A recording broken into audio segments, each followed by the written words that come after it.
அல்லேலூயா. நீங்க பிழைக்கணுமா? பிழைத்தோங்கணுமா? விசுவாசத்தால் பிழைத்தோங்க வீரப்பாதை காட்டினீரே, வளர்ந்து கனி தரும் வாழ்வை விரும்பி வரம் வேண்டுகிறேன். இப்ப பாருங்க, நம்மளை விசுவாசத்தினாலே பிழைக்க பண்ணுகிறார். பிழைப்பூட்டுகிற வார்த்தை. அல்லேலூயா. அவர் வார்த்தையா இருக்கிறார். என்ன வார்த்தை?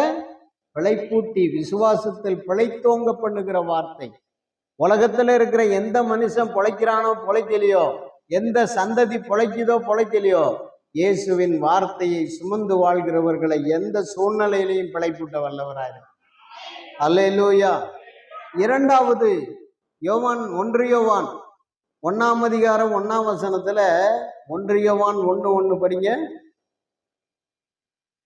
1 யோவான் 1:1, யோவான் 8:51. 1 யோவான் 1:1. ஆதி முதல் இருந்ததும் நாங்கள் கேட்டதும் என் கண்களினாலே கண்டதும் நாங்கள் நோக்கி பார்த்ததும் எங்கள் கைகளினாலே தொட்டதுமாயிருக்கிற ஜீவ வார்த்தையை குறித்து அறிவிக்கிறோம். அல்லேலூயா. ஜீவ வார்த்தையா? முதலாவது பிழைப்பூட்டுகிற வார்த்தை, இரண்டாவது ஜீவ வார்த்தை. என்ன வார்த்தை? நாங்க கண்டோம், நோக்கி பார்த்தோம், தொட்டும் பார்த்தோம். அப்படிப்பட்ட ஜீவ வார்த்தை, மெய்யான வார்த்தை. அல்லேலூயா.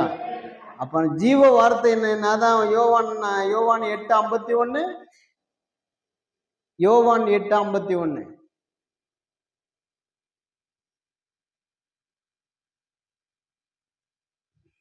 யோவான் 8ஆம் அதிகாரம் 51ஆம் வசனம். ஒருவன் என் வார்த்தையை கை கொண்டால் என்றென்றைக்கும் மரணத்தை காண்பதில்லை. ஆண்டவருடைய வார்த்தையை கை கொண்டு நடந்தா மரணமே இல்லை. ஜீவன் ஜீவன் வந்து உங்களை நிரப்பிக்கிட்டே இருக்கும். நீங்க மரணத்தை காண்பதில்லை. அல்லேலூயா. எந்த மரணத்தை காண்பதில்லை?